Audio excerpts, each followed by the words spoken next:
Donc non, effectivement, avec Lionel, nous intervenons ensemble sur le même thème. Nous avons été sollicités sur des questions d'immigration, ou de migration plus généralement. Alors, est-ce que ça arrive? Je ne vois rien venir. Je ne vois rien venir. Alors, je ne sais pas ce qui se passe. Seran, oui, c'est connu. Très très loin. Bien, alors je commence. Non, en réalité, on n'a pas beaucoup de temps, donc vous allez être probablement aussi frustrés que précédemment. Nous avons une discussion sur l'immigration, la politique d'immigration et ses liens plus ou moins lointains avec les questions de vieillissement, car le lien est parfaitement indirect, en particulier parce que il y a tout de même un consensus chez les économistes, qui est que... Ah, c'est le bouton qui est à droite, merci, voilà. Alors, il y a quand même un consensus chez les économistes, c'est que les problématiques du vieillissement ne sont pas des problématiques qui peuvent être réglées par l'immigration, c'est tout à fait clair. Les problématiques de taux de remplacement non plus. Néanmoins, il existe des objectifs démographiques, des objectifs économiques pour une politique d'immigration efficace qui peut préparer, disons, à la fois le terrain à une meilleure efficacité, mais aussi à répondre à des besoins qui ne sont pas des besoins strictement économiques liés au marché du travail. Alors, c'est une question assez compliquée et nous allons la traiter de cette manière-là. Moi, je vais d'abord présenter un diagnostic précis, le plus précis possible, donner les chiffres, parce que sur la réalité de l'immigration en France, car ça ne l'a pas été pendant très longtemps, et ensuite, je laisserai la parole à Lionel qui interviendra sur les effets de cette immigration sur le marché du travail et sur les problèmes de finances publiques. Et je terminerai avec quelques éléments de proposition de politique efficace et équitable, mais d'abord efficace et équitable d'immigration, pour une réforme des politiques d'immigration. Et je vous dirai pourquoi le troisième point, c'est-à-dire les politiques, a un lien absolument intrinsèque avec le premier point sur le diagnostic. Alors, concernant le diagnostic, c'est très simple. La France se situe très loin des pays de l'OCDE en matière d'accueil, contrairement à tout ce qu'on a pu dire, et là, c'est tout à fait objectif. Si vous prenez les entrées d'immigrants en flux, hein, on définit l'immigration comme étant les personnes présentes en France, nées à l'étranger ou ayant pris la nationalité des pays d'accueil. Et en termes de flux, eh bien, on a des flux qui sont relativement limités. On est à 0,23% de la population française contre à peu près 0,67% pour l'ensemble de la moyenne des pays de l'OCDE. On est donc loin des grands pays d'accueil aujourd'hui, qui sont la France l'a été mais ne l'est plus, tels que, y compris l'Italie, le Royaume-Uni, l'Espagne, le Canada, l'Irlande, la Norvège, ne parlons pas de la Suisse, dont la taille explique aussi ce taux extrêmement élevé. Donc la seule comparaison que nous pourrions avoir, c'est avec l'Allemagne, et avec l'Allemagne, nous avons un flux d'immigration permanente en pourcentage de la population qui est pratiquement similaire, ça change, mais l'Allemagne a accueilli à peu près 3 millions d'Ausleaders, des gens qui étaient dans les pays d'Europe centrale et orientale de l'époque. Et puis, en termes d'immigration temporaire, l'Allemagne fait 300 000 immigrants temporaires par an. Donc, si on rajoute l'immigration temporaire et qu'on ne prend pas seulement en compte l'immigration permanente, on a des flux beaucoup plus dynamiques. Donc, au fond, il y a une réalité d'abord, c'est que effectivement, en termes d'impact, d'accueil, la France se trouve en dessous de la moyenne des pays de l'OCDE. Alors ensuite, si on regarde les chiffres, il faut les donner pour avoir une bonne discussion. Alors ça c'est assez connu, mais malheureusement, là aussi pas suffisamment mis en relation avec l'inefficacité apparente de nos politiques d'immigration en France. Si vous regardez les chiffres, l'immigration de travail c'est 11%, effectivement, ça reste vrai. L'immigration familiale c'est à peu près la moitié. Et c'est de l'immigration familiale strictement liée aux conventions internationales qu'on ne peut pas toucher parce que c'est des regroupements au sens extrêmement précis du terme. Ce sont les enfants et les époux, tandis qu'aux États-Unis, c'est un peu plus, ça prend en considération par exemple les parents. Et si vous regardez le reste, eh bien ça représente pas grand-chose. Et il y a là-dedans 30% d'immigration en libre circulation qui sont inclus dans les 180 000 immigrants qui rentrent en France. Donc c'est sur ces 30%, c'est de la libre circulation européenne, intra-européenne. Donc il faudrait les enlever, et si vous enlevez ça, vous voyez qu'au fond, l'immigration, elle se résout à pas grand-chose en termes de flux, et ça explique bien aussi les problèmes de la qualité de l'immigration que nous avons, dont je parlerai dans un instant. Donc des flux extrêmement faibles, des flux qui placent la France parmi les pays les plus, juste après le Japon, en termes d'accueil des immigrés. Alors en termes de stock cette fois-ci, excusez-moi d'utiliser le terme stock, je sais que quand les gens, les démographes détestent qu'on parle de stock pour les immigrés, mais enfin en termes de population résidente, la question aussi, en prenant la définition la plus large, eh bien on a à peu près 8% de la population française qui effectivement place encore la France en position relativement derrière la moyenne de l'OCDE. Donc la France a été un pays d'accueil, elle n'est pas aujourd'hui, en dépit des problèmes qu'on peut avoir ici ou là, qu'il ne faut pas confondre avec la question des flux d'immigration ni des stocks. Et j'y reviendrai dans un instant. Ensuite, quelque chose d'intéressant, c'est de considérer un point que l'OCDE a mis en exergue et sur lequel l'OCDE a pas mal communiqué aussi sur cette question, mais de manière implicite. En fait, si on veut aussi apprécier la dynamique de l'immigration et des flux d'immigration, il faut rapporter, il faut diviser un peu les choses par cohorte et regarder ce qui se passe au niveau des cohortes de jeunes. Donc ici, je prends les 20 à 29 ans et si je prends les 20 à 24 ans sur la période, disons, 1997-2007, si je prends ici juste sur les différentes années que vous avez, on a en fait la part de l'immigration des jeunes est inférieure de moitié à la moyenne des pays de l'OCDE pour une cohorte donnée. C'est-à-dire pour une classe d'âge donné, si vous prenez la classe des 20-24 ans, la part des immigrés permanents dans la cohorte des 20-24 ans est à peu près de 20% en France, c'est-à-dire à peu près 2 fois moins que la moyenne des pays de l'OCDE. Donc on accueille relativement moins de jeunes que ne le font les autres pays de l'OCDE pour une coordonnée, ce qui est tout à fait intéressant à regarder également, eu égard à nos problèmes d'objectifs démographiques, d'objectifs liés au vieillissement. Alors, je laisse la parole à Lionel pour ce qui concerne les effets, oui, parce qu'on n'avait pas beaucoup de temps. Si, je voudrais quand même dire un mot sur ce diagnostic avant de te laisser la parole sur les effets et d'aborder les politiques. Ce diagnostic explique une bonne partie des problèmes que l'on discute et de manière assez mal finalement depuis des années. Parce que le problème a été posé en termes de beaucoup ou pas assez, fermeture ou ouverture, en dépit des efforts qui avaient été faits il y a quelques années pour déconnecter ce problème de la fermeture, de la réalité, des besoins, etc. On a quelque chose qui n'a pas été tout à fait traité en France.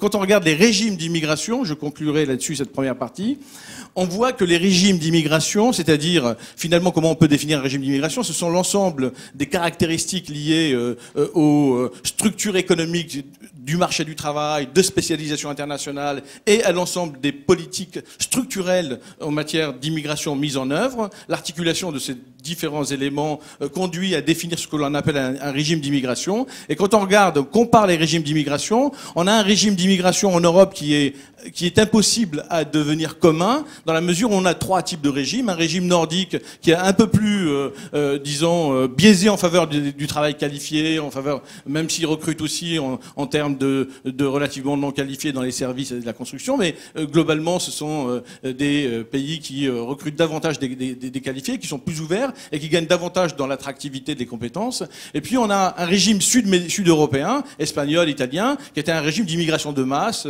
régulé au coup par coup, mais une immigration de masse qui a accompagné la croissance jusqu'à la crise actuelle. Et puis, on a un régime hybride, qui est le régime français, qui, compte tenu de la spécialisation française qui se trouve entre, disons, qui se trouve concentré sur différents éléments de spécialisation, sur l'ultra haute technologie d'un côté pour un segment relativement faible des emplois, Et puis surtout sur les services, 75% des emplois sont dans les services. Donc les besoins de l'économie française se font sentir à toutes les échelles des qualifications, ce qui rend relativement inefficace une politique sélective d'immigration à des fins d'emploi qui viserait, par exemple, simplement les qualifiés et pas les non qualifiés. Donc quand on regarde ensuite en termes de besoins liés au vieillissement et de biens qui sont issus du vieillissement démographique, en particulier des services, on voit que la demande de services, en particulier aux personnes intensives en travail relativement peu ou moyennement qualifiées, est une demande relativement élevée dans le cas de la France comme régime hybride par rapport aux autres pays. Donc une politique d'immigration ne peut pas se caractériser dans l'absolu, mais eu égard d'abord en comparaison internationale, c'est ce que nous essayons de faire, et ensuite eu égard aux besoins de l'économie. Donc je laisse justement Lionel sur les effets de cette immigration. Alors, concernant les effets de l'immigration du point de vue économique, les impacts, je vais partir quand même du fait que ce que tu as évoqué, mais de manière plus ou moins implicite, du besoin de migration dans l'Union européenne d'ici l'horizon 2050 suite au vieillissement démographique. Donc, je ne vais pas redonner les chiffres, mais gardons en mémoire quand même que la population d'âge de travailler en Allemagne, si on reste sur les paramètres démographiques actuels, va diminuer de 30% à l'horizon 2050. Et donc, c'est pas un hasard si en Allemagne, les 9 sages, l'équivalent du CAE en France, ont lancé un vibrant appel à une immigration beaucoup plus importante en Allemagne pour essayer de contrecarrer ce phénomène. Alors, fort bien, mais si vous avez lu l'article qu'on a encore vu hier dans Le Monde de la commissaire européenne en charge de ces affaires de migration, Cecilia Malmström, elle l'a rappelé, elle a dit d'ailleurs l'immigration sera une chance, il ne faut pas le voir comme un danger mais une chance pour l'Europe. Et le journaliste lui dit oui mais attendez, ce discours-là, il passe absolument pas seulement auprès des opinions publiques, mais il passe pas non plus auprès des décideurs publics aujourd'hui. Alors elle répond qu'effectivement, mais c'est son rôle de rappeler cela, et elle conclut en disant mais ce que je suis en train de vous dire, les milieux académiques considèrent d'ailleurs que ce que je dis est parfaitement banal. Donc je vais effectivement vous dire ce que les économistes disent de l'impact économique des migrations sur les économies d'accueil, en particulier la France. Je donnerai quelques chiffres pour la France. Donc je m'en excuse auprès des économistes parce que c'est assez banal. Il y a un relatif consensus. Malheureusement, c'est complètement orthogonal par rapport à ce qui se dit dans le débat public. Alors, si on reprend le débat public, ça serait une bonne introduction au problème. Finalement, je vais reprendre l'intervention précédente avec l'histoire du gâteau. Vous avez vu que, même si Jean-Olivier n'aime pas beaucoup, et moi non plus, cette image du gâteau, c'est que dans l'opinion publique, enfin dans le débat public, quand on parle d'immigration et de l'impact sur l'économie, c'est une vision malthusienne. Donc on raisonne avec un gâteau qui est donné, qu'il faut se partager. Et vous amuserez à regarder un petit peu les interventions lors de cette campagne présidentielle passée. Systématiquement, dans la bouche d'un certain nombre d'hommes politiques, l'argument, c'est un argument de bon sens. C'est le bon sens qui est évoqué, avec cette image malthusienne. Il y a un gâteau donné qui ne peut pas évoluer. Et si vous invitez de nouveaux convives, eh ben, il n'y en a pas assez pour tout le monde. Il y en a qui vont perdre dans la part qui va leur être donnée. Et donc, c'est cette vision-là qui a fait que la politique migratoire, au début 2011, a changé. L'ancien gouvernement souhaitait la changer et avait donné des directives en ce sens-là. Et donc Claude Guéant, avril 2011, avait simplement dit que c'était une légende d'ailleurs, que nous ayons besoin de talent et de compétences. Ce que Barouin, en tant que ministre de l'économie, avait dit, mais c'est un constat de bon sens, je les cite, la France est le pays d'Europe qui a l'une des démographies les plus dynamiques. Donc, et le paroxysme de cette vision malthusienne, d'ailleurs, qui ne se porte pas que sur l'immigration, mais qu'on va retrouver aussi, ça a été Frédéric Lefebvre, indiquant que ce qui faisait la différence entre le chômage en France et l'Allemagne, c'était la vigueur de la natalité en France. C'est parce qu'on fait trop d'enfants qu'il y a plus de chômage en France qu'en Allemagne. Bon, cette vision malthusienne, elle revient systématiquement dès lors qu'on arrive en période de crise. Elle a tendance à disparaître. D'ailleurs, cette vision malthusienne, elle est partagée par la plupart des décideurs publics. Le candidat Hollande, pendant la campagne au mois de mars, avait dit l'immigration économique, dans un contexte de croissance ralentie, doit être limitée. Donc il y a un relatif consensus dans les décideurs publics et dans l'opinion publique, qui est un consensus basé sur une vision malthusienne, et les économistes, à travers leurs études, n'aboutissent pas du tout à ces résultats. Alors, gardons cette idée, c'est-à-dire le banquet du marché du travail, en quelque sorte. Et en réalité, il faut faire attention parce que dans ce banquet du marché du travail, suivant comment fonctionne ce marché du travail, il peut y avoir deux effets. Imaginons que ce gâteau soit donné. Si vous invitez de nouveaux convives, comme aux États-Unis, et que votre marché du travail est relativement flexible, ben c'est la part de chacun qui va diminuer. Tout le monde sera autorisé à venir s'asseoir autour de la table. Et donc, c'est les salaires qui vont diminuer. Donc, la grande inquiétude aux États-Unis, les principaux travaux ont porté sur l'impact des flux migratoires qui avaient changé en termes de qualification sur les salaires, et en particulier des peu qualifiés, et qui auraient pu expliquer la montée des inégalités salariales aux États-Unis. Si à l'inverse, vous raisonnez en Europe, où le marché du travail est plutôt caractérisé par des rigidités, et donc on ne peut pas diminuer les parts, comment ça passera? C'est pas justement sur les quantités. C'est-à-dire il y a des convives qui resteront à côté de la table et qui regarderont manger les autres la même part qu'avant, et donc c'est le chômage. Donc en Europe, la crainte d'une immigration, ça ne porte pas tellement sur les salaires, mais c'est lié au fonctionnement du marché du travail, ça porte plutôt sur le chômage. Et donc, et on le retrouvait, je vous rappelle, en 81, je remonte une très lointaine élection présidentielle, un des slogans, c'était 2,5 millions de chômeurs, c'est 2,5 millions d'immigrés en trop. Donc, c'est exactement la relation, ces immigrés créent le chômage. Alors, le problème supplémentaire, donc si on garde cette idée-là, qui est le bon sens qui est évoqué en permanence dans le débat public, le problème supplémentaire, c'est qu'effectivement, la plupart des immigrés qui viennent en France ou en Europe sont relativement moins qualifiés que les natifs. Donc ils sont un peu plus pauvres, ils sont un peu plus pauvres. Donc, et ça, c'est Michel Rocard. Vous avez vu, je fais attention à citer à droite et à gauche sur un sujet comme l'immigration. C'est Michel Rocard qui, en 90, avait dit « La France ne peut pas accueillir toute la misère du monde », et qu'on rappelle assez souvent. Non seulement il n'y aura pas de place pour eux autour du banquet, et en plus, comme nous, on est généreux avec notre système de protection sociale, ils vont coûter cher aux finances publiques. Et donc, avec ces trois éléments, vous voyez ce qui passe dans l'opinion publique et ce qui est relayé par cette vision malthusienne, c'est que finalement, il y a trois effets. C'est que les immigrés tirent les salaires des natifs vers le bas. Ils prennent l'emploi des natifs. Alors, ça dépend comment le marché du travail s'ajuste. Et le troisième point, c'est qu'en plus, c'est un fardeau pour les finances publiques. Grosso modo, c'est un peu ça qu'on entend dans le débat public. Alors, il y a quelques voix discordantes dans le débat public. Les académiques ne participent pas assez au débat public. Donc les voix discordantes, je vais faire attention aussi, là, je vais prendre Alain Minc et Jacques Attali. Donc Alain Minc avait réagi en début 2011 pour critiquer ce changement de politique migratoire en disant que toutes les études économiques avaient montré que cette vision malthusienne était fallacieuse. Jacques Attali, pareil, à la même époque, avait dit que toutes les analyses économiques redémontrent une évidence, l'immigration rapporte plus qu'elle ne coûte. Bien. Mais c'était des voix qui restaient assez isolées dans le débat, etc. Alors, ils n'ont pas tort.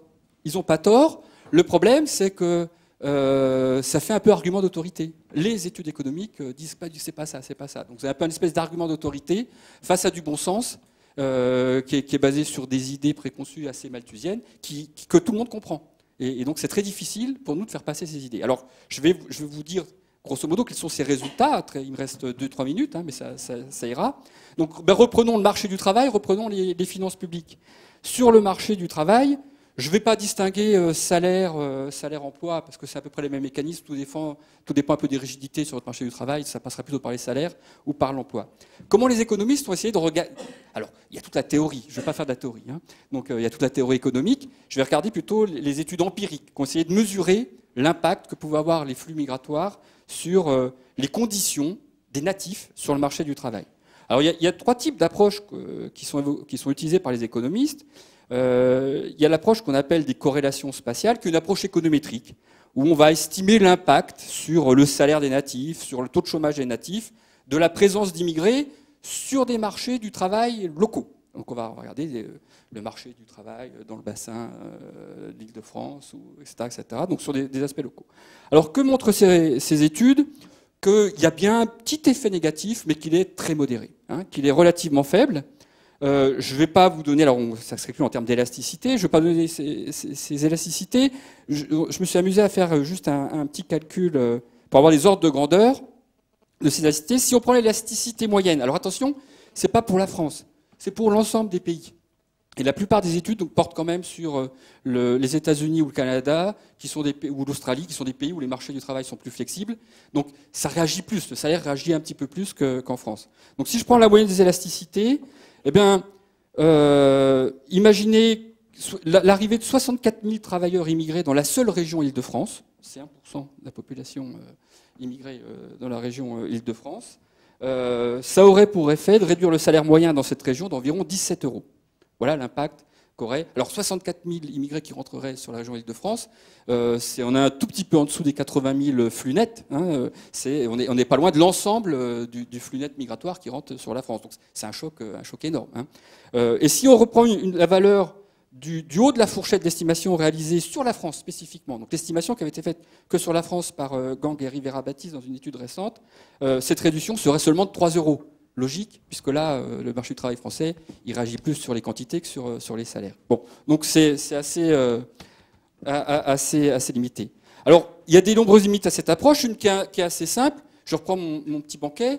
C'est oui, mais attention, si le gâteau il est donné, qu'il y a de nouveaux convives, il y a certains convives qui vont peut-être aller à un autre banquet. Et effectivement, aux États-Unis, la mobilité géographique est beaucoup plus importante. Et donc, les Américains natifs, s'ils voient la situation de travail se dégrader dans leur ville, ça ne les dérangera pas trop d'aller travailler ailleurs, d'aller dans un autre banquet. Et donc, finalement, alors ça c'est pas celui-là. Le biais d'homogénéité, c'est de dire, c'est que les immigrés vont aller se localiser où le banquet est le meilleur. Les immigrés vont aller se localiser où le banquet est le meilleur. Donc, c'est normal, ça a peu d'effet parce qu'il y a une part du gâteau très, très importante. Donc c'est la deuxième approche. La deuxième approche, on va essayer d'éliminer ce biais d'endogénéité, c'est l'approche des expériences naturelles. Et on va regarder des expériences où il y a eu des flux migratoires très importants, où les choix de localisation ont été forcés, en quelque sorte. Hein. Ils ont été exogènes, ils n'avaient pas eu le choix. Donc j'en cite que 3, hein. Il y en a 4 ou 5 depuis qui ont été faites. Ça a été les immigrés cubains à Miami en 1980, après que Fidel Castro ait ouvert de manière très temporaire le port de Mariel. C'est quand même 125 000 immigrés qui arrivent à Miami en quelques mois. Vous avez le retour des pieds noirs d'Algérie en 62 en France, 900 000 personnes, qui sont essentiellement localisées sur le sud de la France. Et la migration vers Israël des Juifs du RSS au début des années 90, en 2 ans, ce sont 610 000 personnes qui arrivent dans l'économie israélienne. Alors toutes ces études, où là on ne peut pas dire qu'ils ont choisi où ils voulaient aller, toutes ces études m'ont montré à nouveau que l'impact sur les salaires et l'emploi des natifs de ces régions-là a été important au tout début, mais très très vite l'impact est devenu quasi nul. Troisième approche. Là j'ai peur, parce que je crois que Mouv, tu reprends la parole encore ? Oui, donc là il faut vraiment conclure. Juste en une minute. Troisième approche, c'est celle-là. Si je veux contrôler par rapport au fait qu'il y en a qui vont changer de banquet, c'est l'approche de Borjas, proportion de facteurs. Au début, il montre que c'est assez important. Tout dépend de la substitution entre les salariés. Alors, pour conclure, sur les finances publiques, donc peu d'effets sur le marché du travail. Les économistes, il y a un consensus, ça n'a pratiquement pas d'effet sur le marché du travail. Sur les finances publiques, l'image de Rocard, c'est qu'effectivement les immigrés sont plutôt moins bien qualifiés, donc ils vont faire plus appel à la protection sociale. Et donc la première chose qu'on essaie de mesurer, c'est ce qu'on appelle le welfare magnet effect. Est-ce qu'on attire finalement les plus pauvres des immigrés ? Alors on montre, c'est des travaux qui ont été faits par des économistes de Lille, qu'il y a une surreprésentation des immigrés, même en contrôlant par l'âge, par le niveau d'éducation, les enfants, sur les allocations chômage et RMI, RSA. Je ne vais pas évoquer ça plus en détail. Donc ça irait dans le sens du bon sens, quoi. Et attention, mais les immigrés qui viennent, ils vont faire plus appel à la générosité nationale que les natifs. Alors, juste 2 chiffres et j'ai fini. Attention, c'est là où l'analyse économique se distingue du bon sens. C'est pas parce qu'ils vont bénéficier un peu plus de la générosité de la protection sociale que ça veut forcément dire qu'ils vont peser plus, parce qu'ils cotisent également. Donc ce qu'il faut regarder, c'est leur contribution nette, ce qu'ils apportent par rapport à ce qu'ils reçoivent. Alors si on regarde, j'avais des graphiques mais j'ai pas le temps, donc sur la photographie, on a fait sur 2005. En 2005, on voit que grosso modo le bilan il est positif. Par rapport aux finances publiques, il y a un gain net d'environ 4 milliards d'euros. Bon, 4 milliards d'euros, c'est pas grand-chose. On aurait très bien peut-être pu, en 2006 ou 2007, trouver moins 2 milliards d'euros. Ce que ça veut dire, c'est que ça a peu d'effet aussi sur les finances publiques. C'est légèrement positif, ça aurait pu être négatif. Pourquoi ? Très simple, et ça va rejoindre ce que Mou va nous dire juste après, c'est que certes, les immigrés ont une contribution nette plus faible que les natifs, mais les immigrés sont concentrés sur des tranches d'âge de population active. 55% de la population immigrée en France a entre 25 et 55 ans, ceux qui ont une contribution nette positive, contre 40% pour les natifs. D'accord ? Donc ils sont concentrés sur les périodes d'âge où on a une contribution positive. Ah ben voilà. Ouais, c'était le graphique, merci Mou, qui était là. Et ce résultat-là, on le retrouve en dynamique. Hein, non, là vraiment, on est parce que s'il y a encore on le retrouve en dynamique. Et puis après Manon, donc il y a un peu de discussion. Lionel vient de montrer magistralement qu'il n'y a pas d'effet d'immigration sur le marché du travail et sur les finances publiques, grosso modo. Il y en a énormément sur d'autres aspects. Par exemple, sur le commerce international, les élasticités dont tu as parlé sont beaucoup, beaucoup plus grandes. Je vais y venir dans un instant. En fait, juste deux éléments. Il y a deux artefacts sur l'immigration qui rendent la discussion difficile et qui expliquent la divergence entre les discours des économistes que nous sommes, quand nous disons, eh bien, l'immigration n'a pas beaucoup d'impact, etc., et la réalité, et pourquoi ça fait tant finalement, le jackpot des élections, etc. C'est parce que, précisément, on n'a pas des études qui décompose les choses. C'est un peu comme pour les délocalisations. On continue à dire qu'au niveau global, les délocalisations ont peu d'impact sur l'emploi, ce sont les gains de productivité, le progrès technique, la demande de services. Mais pour autant, localement, ce qui se passe au niveau local est très très important. Donc, en fait, le hiatus sur les politiques d'immigration, c'est qu'en dépit de la faiblesse des flux dont je viens de parler, il n'est pas vrai que c'est parce que nous avons trop de flux d'immigration que la politique d'intégration est ratée. C'est parce qu'il existe d'autres pans de la politique économique, en particulier la politique d'aménagement du territoire, en particulier la politique d'éducation, qui ont échoué dans leur efficacité, qui font que certaines zones, certaines poches concentrent en effet une triple inégalité, inégalité sociale, inégalité ethnique et inégalité territoriale. Ce qui est nouveau dans l'histoire de la France par rapport à la grande vague d'immigration fordiste des années 60-70, où on allait chercher des migrants non qualifiés et pour lesquels on espérait qu'ils repartent assez rapidement. Donc ce phénomène fait que vous pouvez avoir un taux d'intégration de 80% de l'immigration qui ne se voit pas parce que le coût local de ces poches coûteuses dans Seine-Saint-Denis, Vénissieux, etc., est un coût très élevé, mais qui ne relève pas de la politique d'immigration, qui relève d'autre chose. Et c'est là où se trouve le premier artefact. Le deuxième artefact, il est lié sur la relation stock-flux. Si on raisonne en termes de stock, et on prend l'immigration depuis 1960, depuis la période fordiste d'importation de l'immigration, où les coûts de mobilité des migrants étaient internalisés par les entreprises des pays d'accueil. Vous avez vu ce film de Yamina Benguigui qui s'appelle Mémoire d'immigrés. On voit bien ça. On va les chercher parce qu'ils ne sont pas qualifiés. Et donc, on va les amener ici et on prend en compte leurs coûts de mobilité. Depuis les années 80, les coûts de mobilité sont subis par les migrants eux-mêmes. De sorte que il existe de très très forts effets de sélection dans les nouvelles vagues d'immigration. Et quand vous prenez encore les cohortes, si globalement le stock d'immigration en France est moins qualifié, beaucoup moins qualifié que la moyenne nationale, si vous prenez par cohorte, vous avez quelque chose d'absolument remarquable, c'est que globalement, les cohortes récentes des 20-24 ans ou des 20-30 ans sont relativement plus qualifiées que la moyenne des autochtones. Donc vous avez des effets d'artefacts à double niveau, au niveau spatial et au niveau temporel, qui font que les choses sont difficiles. Alors à partir de là, qu'est-ce qu'il faut faire ? Eh bien, je vous invite ça n'est pas une provocation de ma part, à inverser la logique. C'est parce que nous n'avons pas suffisamment de flux d'immigration que nous avons une mauvaise politique d'immigration. Voilà mon point de vue. Pourquoi ?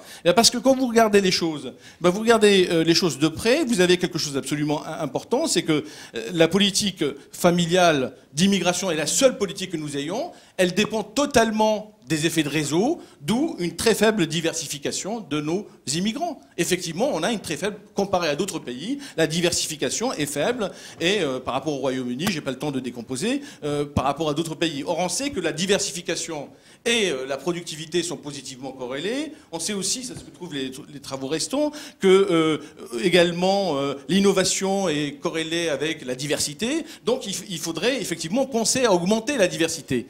Mais pour augmenter la diversité, il faut augmenter les flux. Et donc il faut avoir une politique plus active. Si on considère les 84 000 comme incompressibles, ceux du regroupement familial, ça veut dire que les marges de manœuvre que nous avons vis-à-vis des autres pays de l'OCDE, c'est sur une diversification plus grande, en direction peut-être des talents, en direction des jeunes en particulier, car l'optique que nous traitons ici, c'est de considérer l'entrée par les jeunes. Si on regarde par exemple cette absence de diversification, ça a des effets importants, parce que là, je vous citais des études récentes, par exemple sur les liens entre les investissements directs et l'immigration. Là, les élasticités sont de 10%, contre seulement 1% pour le marché du travail et les salaires. Si vous prenez les transferts de technologie, de savoir, les diasporas jouent un rôle considérable. Mais on essaye peut-être juste d'être sur les grandes idées et pas... J'aime bien. Et en fait... Bon, grande idée, ok, donc je vais vers les grandes idées. Et donc, au fond, nous préconisons d'augmenter les flux pour attirer notamment les jeunes et diversifier les origines. Et pour ça, il faut effectivement avoir une politique qui soit une politique plus efficace. Alors, quelle est cette politique plus efficace? Je passe sur les résultats économiques là-dessus, parce qu'il y a énormément de travaux également pour savoir qu'est-ce que c'est qu'une efficacité de la politique. Grosso modo, il faut tirer parti du potentiel démographique, il faut tirer parti du potentiel de compétences et de savoir, ça n'est pas incompatible avec le fait qu'on n'ait pas besoin de sélectionner l'immigration. Si on ouvre sur les jeunes, on a forcément cet effet d'autosélection de la venue de qualifiés, et puis tirer parti de l'insertion dans l'économie mondialisée avec les marchés émergents, et exiger plus de lisibilité, de transparence et de prédictibilité des politiques, parce qu'effectivement, on a affaire à des politiques qui ne sont pas simplement pas équitables, elles ne sont pas efficaces tout simplement, parce qu'elles remettent les gens dans la clandestinité très rapidement quand elles les ont régularisés de manière imparfaite. Les statuts précaires d'immigration limitent la prise d'initiative, l'investissement, la productivité. Ça n'est pas pour rien que les États-Unis ou le Canada ont pris des mesures de statut de résident permanent à vie, évidemment sous conditions. Donc avoir une politique absolument de clarification des statuts, en finir avec l'ensemble de la multiplication des statuts précaires est un élément qui conduit à plus d'efficacité des politiques migratoires. Faisons quatre types de propositions. Là, je suis vraiment confuse, mais parce il y a encore Manon à... Je fais vraiment très rapidement, mais voilà. Il me semble important parce que il ne faut pas seulement aller au diagnostic. Je pense que quand on fait l'état des lieux de la politique au niveau mondial, on se rend compte du retard dans lequel nous sommes. Et encore une fois, le problème n'est pas d'être pro ou pour, c'est pas mon point de vue, moi. Désinstrumentaliser les migrations. Il y a la note. Non, mais il y a la note. C'est ce que fait le Royaume-Uni, et créer un organisme indépendant. Intégrant les partenaires sociaux, qui donnent les chiffres chaque année de manière incontestable et qui soit aussi un organisme de recours. Promouvoir la mobilité, c'est un élément clé qu'on trouve dans toutes les autres politiques. Portabilité des droits, possibilité pour les gens d'aller et revenir, ça me paraît beaucoup plus important là aussi, ça nous paraît, en particulier dans les résultats des travaux sur données individuelles qui ont été menés, pour l'efficacité des politiques publiques. Et enfin, changer les bases du partenariat avec le Sud. Tout le monde sait que les accords de réadmission ne sont pas du tout efficaces, et il y a une place pour créer un espace des compétences et de libre circulation euro-méditerranéenne, en particulier à l'aune du printemps arabe. Merci. Merci, Maud. Désolé, mais la non, frustration mais est de l'autre côté. Ça enlève un peu de temps de la discussion forcément après, et donc c'est dommage aussi. Donc, ça marche là? Manon Dominguez dos Santos. Donc, bon, comme vous le voyez, en fait, on a une présentation ici extrêmement fournie et transversale sur la problématique migratoire, hein, puisqu'on a un panorama des flux, des conséquences économiques des migrations, puis ensuite des recommandations politiques fondées économiquement ou fondées sur des convictions. Donc, bon, moi, ce que je vais... Oh, bien sûr, non, mais bien entendu. Mais ce que je vais essayer de faire par rapport à ce travail, cette présentation très transversale, c'est de reprendre un petit peu donc je sais, tu étais de reprendre un peu le titre, hein, de la contribution, qui était effectivement la problématique du vieillissement démographique, et des migrations internationales. Alors, pourquoi se poser la question des interconnexions entre ces deux sujets? Alors, j'essaye de réfléchir un petit peu par rapport à ça. Alors, on peut se dire pourquoi lier ces deux thématiques? Parce qu'on pourrait avoir une idée qui est que le vieillissement démographique induirait des besoins en main-d'œuvre, Et si tel est le cas, alors à ce moment-là, il est pertinent de se demander est-ce qu'une politique migratoire permettrait ou non de pallier ces besoins en main-d'œuvre. Alors, quels sont les besoins en main-d'œuvre que pourrait générer le vieillissement démographique, c'est à force de parler de politique migratoire, c'est un lapsus révélateur. Alors, la première idée, hein, c'est que le vieillissement démographique induirait des pénuries en main-d'œuvre. Alors, pénurie en main-d'œuvre, qu'est-ce que ça veut dire? Alors, l'idée dont a parlé un petit peu Lionel sur l'immigration, mais qui s'applique aussi au vieillissement démographique, hein, c'est l'idée malthusienne. Aujourd'hui, j'ai 100 emplois de l'économie, j'ai 200 actifs, j'ai un taux de chômage de 50. Si demain, j'ai plus que 50 actifs, j'ai plus de chômage, s'il n'y en a plus que 25, j'ai une pénurie de main-d'œuvre de 50%. Hein, donc, c'est cette idée. Alors, on sait bien entendu qu'une économie, il n'y a pas d'effet d'échelle. Une économie a tendance à créer des emplois en proportion des gens qui vivent et qui consomment. Hein.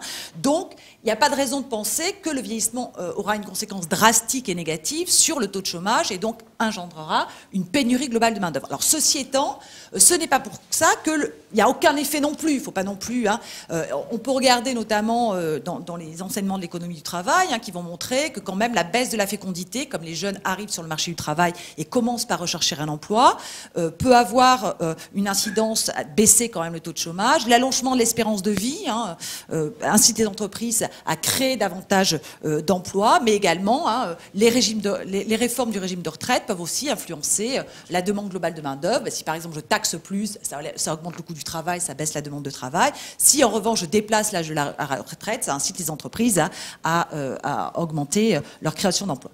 Donc peut-être un impact significatif sans être très fort sur le taux de chômage. En revanche, ce qu'on peut penser, c'est que le vieillissement démographique peut engendrer quand même des besoins sectoriels et spécifiques en main-d'œuvre.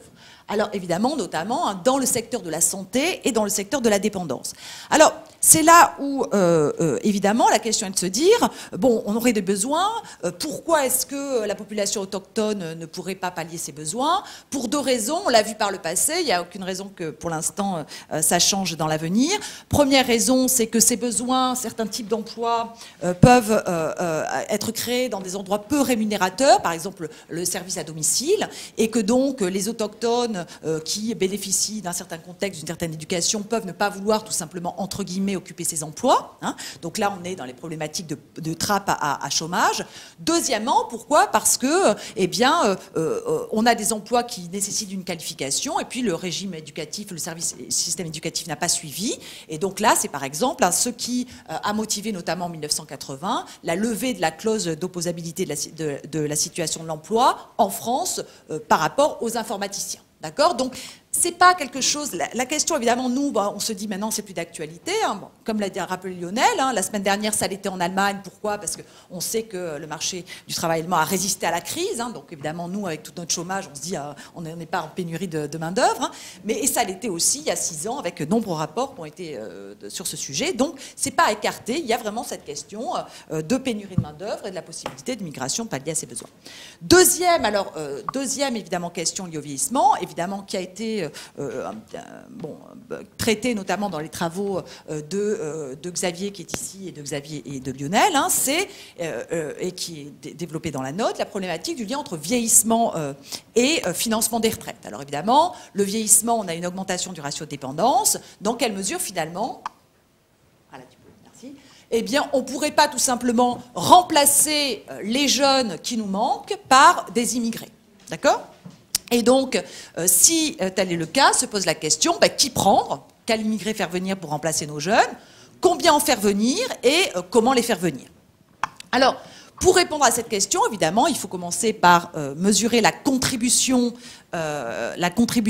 fiscale des immigrés. Alors, moi, je suis partie de la note et des documents qui m'ont été envoyés, donc ça a été très peu développé ici, alors que c'était quand même un petit peu la question de l'objet, donc c'est pour ça que moi je vais détailler quelque chose qui n'a pas forcément été à l'oral, excusez-moi. Alors, la contribution des immigrés, alors dans quelle mesure les immigrés contribuent-ils aux finances publiques? Ici, on a très clairement deux effets qui sont opposés. Premier effet, qui est un effet structurel, qui est que, à caractéristiques données, c'est-à-dire à âge, genre, niveau d'éducation mesuré donné, eh bien, les immigrés ont une plus faible contribution nette que les natifs. D'accord? Donc ça, cet effet, évidemment, plutôt négatif pour la contribution fiscale des immigrés. Alors, autre effet qui joue en sens contraire, c'est que les immigrés sont plus jeunes. D'accord? Et donc, du coup, ils pèsent moins, notamment sur les régimes de santé et de retraite. D'accord? Alors, juste, puisqu'on va vieillir et qu'on va avoir beaucoup de temps à nous, je voudrais quand même dire que, là encore, hein, sur la question migratoire, même si cette note, etc., les propos sont assez synthétiques et incisifs, il faut quand même prendre le temps de dire les choses et de les expliquer parce que des fois, l'enfer est pavé de bonnes intentions. Donc quand j'ai pris votre ouvrage et quand je prends la note qui m'a été envoyée par Lionel, et, notamment, et vraiment qui est un éminent chercheur et un ami, donc je trouve cette phrase... Voilà. À caractéristiques observables données, les immigrés non européens observent un risque significativement plus élevé de devoir recourir à ces dispositifs de protection sociale, 1,7 fois plus en moyenne pour les allocations chômage, 3,6 fois pour le RMI. Point. Alors, moi, je me dis, évidemment, si tu m'envoies cette note-là à moi, peut-être aux gens qui sont là, mais peut-être déjà un livre, c'est un petit peu... Ça, je me dis, pourvu que tout le monde ne lise pas ça. D'accord? Parce que là, ça laisse penser que finalement, les immigrés ont une propension intrinsèque, voilà. Alors, moi, je pense qu'il faut quand même, voilà, on va avoir le temps, puisqu'on va vivre vieux, d'expliquer quand même, de prendre le temps, quand on dit ce genre de chambre, d'expliquer pourquoi. Alors, évidemment, hein, notamment, on raisonne à caractéristiques données, c'est pas vrai. Quand on prend les non qualifiés, être non qualifiés autochtones ou non qualifiés immigrés, c'est pas pareil. On sait par exemple que 30% par exemple des immigrés non qualifiés ne sont jamais allés à l'école, d'accord? Donc c'est pas les mêmes caractéristiques observées. Il y a le problème de la maîtrise de la langue. Il y a le problème évidemment de la transférabilité du capital humain. Une partie des immigrés ont réalisé toute une partie de leurs études et de leur expérience professionnelle à l'étranger. Il y a la problématique de l'incidence du réseau de connaissances dans le fait qu'on puisse trouver un emploi, de recherche d'emploi et trouver un emploi bien rémunéré, et évidemment la discrimination. Donc voilà, il faut faire attention parce que ça s'est passé pour une note de l'INSEE. Évidemment, je vous connais personnellement et vous estime, mais voilà, ce papier tel qu'il m'a été envoyé, j'espère que voilà, il ne faudrait pas qu'il tombe dans de mauvaises mains. Donc, donc, on évalue la contribution, donc ces deux phénomènes. À quoi arrive-t-on? À deux évaluations. Alors, analyse statique, on regarde aujourd'hui combien les immigrés contribuent et on fait la moyenne. Donc, une contribution nette supérieure à celle des natifs. Pourquoi? Essentiellement parce que, comme je vous l'ai dit, les immigrés sont plus jeunes. D'accord? Mais, grâce aux travaux de Xavier Chojnicki, lorsque l'on prend un immigré qu'on suit toute sa vie, là, pareil, on aboutit de moins 8700 pour un immigré à 28 210 pour un actif. Donc là, c'est pareil. On va en reparler tout à l'heure. C'est sujet à un énorme effet, qui est un effet de cohorte, etc., etc. D'accord? Donc, bon, voilà. Donc, il faut faire attention, je crois. Voilà. Ça semble énorme comme différence. Même moi, je me dis, mince, quand même. Voilà. Donc, ensuite, donc, on part de ces... voilà, et donc on essaye de mesurer, donc, à partir de ces contributions fiscales estimées des immigrés, eh bien là, dans quelle mesure l'immigration peut contribuer à la pérennité des finances publiques, et notamment au financement des protections de retraite. Alors bon, je vais passer sur ce transparent. Pour revenir donc... donc il y a toute une mesure, un modèle d'équilibre général qui est très bien fait, mais donc je voulais revenir sur cet effet de cohorte. Évidemment, qu'est-ce qui se passe ici? On va considérer ici qu'un immigré qui a aujourd'hui 15 ans, dans 40 ans, se comporte comme un immigré qui a 60 ans aujourd'hui. D'accord? Donc il est bien évident que ça sera pas le cas. Pourquoi? Parce que déjà, on a quand même une évolution de l'éducation et des mœurs dans les pays d'origine. Les pays en développement, l'éducation s'améliore, donc les immigrés qui vont arriver vont être plus productifs, avoir un capital humain plus transférable. On a aussi un développement des mœurs, par exemple, sur la fécondité, au niveau de la fécondité dans les pays d'origine, du comportement d'offre de travail des femmes. Et on sait également qu'aujourd'hui, les gens arrivent plus jeunes. Donc, qu'est-ce que ça veut dire? Ça veut dire que les immigrés aujourd'hui vont... Même les immigrés qui arrivent entre 15 et 25 ans vont avoir effectué une partie de leurs études en France. Et puis, évidemment, donc, ils vont peut-être mieux s'insérer sur le marché du travail. Mais malheureusement quand même pour nos finances publiques, comme ils vont rester plus longtemps, ils vont avoir des droits à la retraite plus importants. Et puis surtout, on a voté un truc très fâcheux qui est la portabilité des droits à la retraite. Non, je plaisante, mais c'est que maintenant, les immigrés, même quand ils rentrent chez eux, ils ont le droit de bénéficier de leurs droits. Donc voilà. Donc ce que je veux dire, c'est que voilà, c'est quand même assez complexe. Hein, ces calculs ne sont pas à prendre à la lettre, et donc je pense qu'il faut quand même prendre le temps d'expliquer ce qu'on dit, hein, puisque voilà. Donc je vais juste finir rapidement. Donc sur les projections, parce que c'est dommage que c'était vraiment des travaux très intéressants par rapport à la problématique. Donc quels seront, juste avant, donc juste pour les principaux effets, donc l'impact des migrations sur les finances publiques de deux types. Comme je l'ai dit, la population immigrée est plus jeune, d'accord, donc ça baisse le ratio de dépendance. Et quel est l'impact de choisir une population immigrée plus qualifiée? Eh bien là, contrairement à ce qu'on peut penser, ce que montre très bien Xavier et Lionel, c'est ambigu. Pourquoi? Parce que, évidemment, quand on est plus qualifié, on gagne plus, donc on cotise plus quand on travaille. Mais le problème, c'est que quand on est plus qualifié, on vit plus longtemps. D'accord? Et donc après, on doit nous payer des retraites pendant plus longtemps, et puis en plus, on fait moins d'enfants. Hein. Donc ça dépend qui, mais en général, c'est comme ça. Donc l'effet n'est pas forcément, univoque. Donc voilà. Donc il y a les estimations, c'est dommage que vous les ayez pas détaillées parce que c'était vraiment dans la problématique, hein, qui montrent effectivement que finalement l'impact essentiel de l'immigration passe tout simplement par son impact démographique, hein, qui est que on injecte des jeunes en flux continu. Et que finalement, hein, l'impact de la sélectivité d'immigration, alors, moi je dirais, vous dites que c'est faible, moi je dirais encore à l'heure actuelle qu'on ne sait pas. Voilà, à l'heure actuelle, vu la manière dont c'est... Et donc je finirai juste par une petite citation d'Albert Camus, hein, qui nous dit que vieillir, c'est passer de la passion à la compassion, et donc j'espère qu'au moins... sur la question migratoire, eh bien, le vieillissement démographique nous éclairera en ce sens. Voilà. Merci beaucoup. Alors là aussi, malheureusement, juste quelques questions pour rester à peu près dans notre programme prévisionnel. Il n'y a plus de questions, c'était un débat.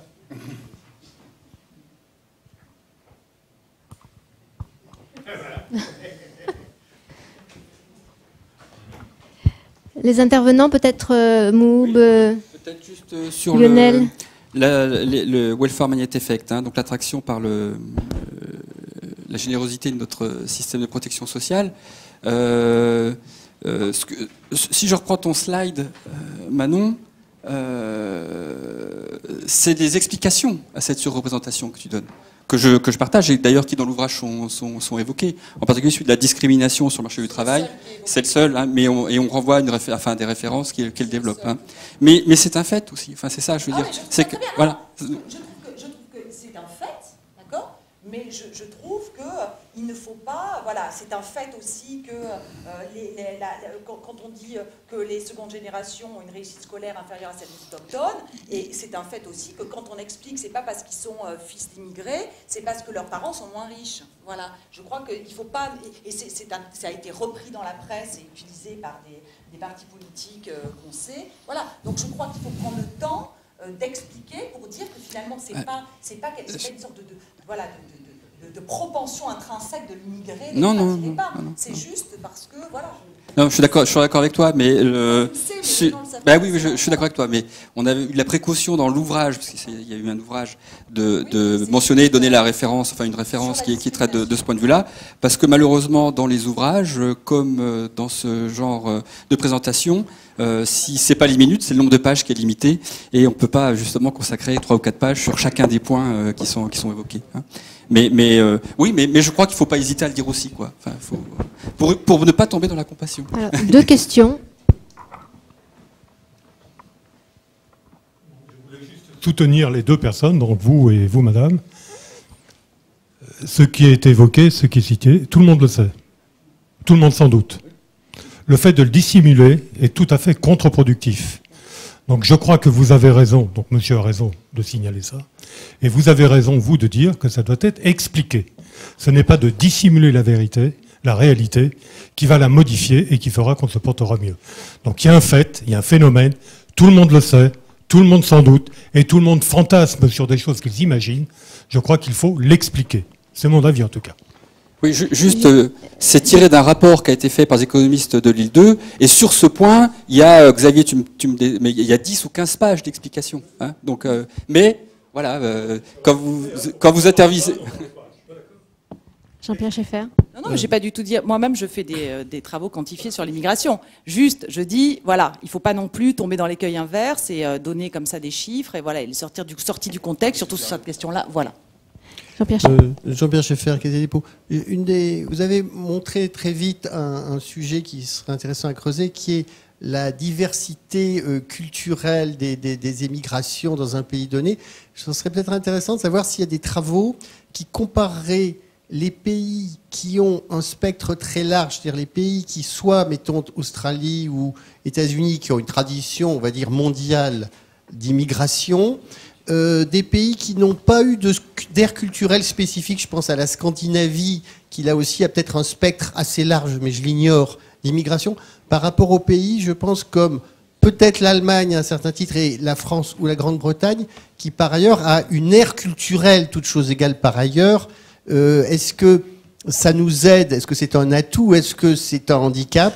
Donc la comparaison entre les aires culturelles très larges et les aires culturelles un peu spécifiques, je pense, bon, il y a 56 pays au Commonwealth ou 52 pays francophones, ça serait intéressant de savoir s'il y a une différence, mettons, entre Scandinavie et des pays comme nous avec notre aire culturelle. Est-ce que c'est un atout? Au contraire, est-ce que ça nous prive de certaines autres aires que nous ignorons peut-être moins? Le travail que je mentionnais là à l'instant, c'est un travail récent, mais qui est encore pas publié, donc il faut vraiment être très prudent, qui compare les pays en fonction de la diversité des migrants et qui ramène ça ensuite à toute une série de variables, en contrôlant évidemment toute une série d'autres variables, et qui montre des choses effectivement assez différentes entre les pays qui dépendent des effets de réseau culturel habituels et des pays plus jeunes en termes d'immigration, des nouveaux pays d'immigration, et pour lesquels les taux de diversification sont plus élevés. Cela dit, l'étude en question, un peu par les mêmes précautions que Manon a prises concernant les travaux qui sont menés sur ces questions, ça reste fragile. Il y a quand même des travaux qui le montrent. Merci beaucoup.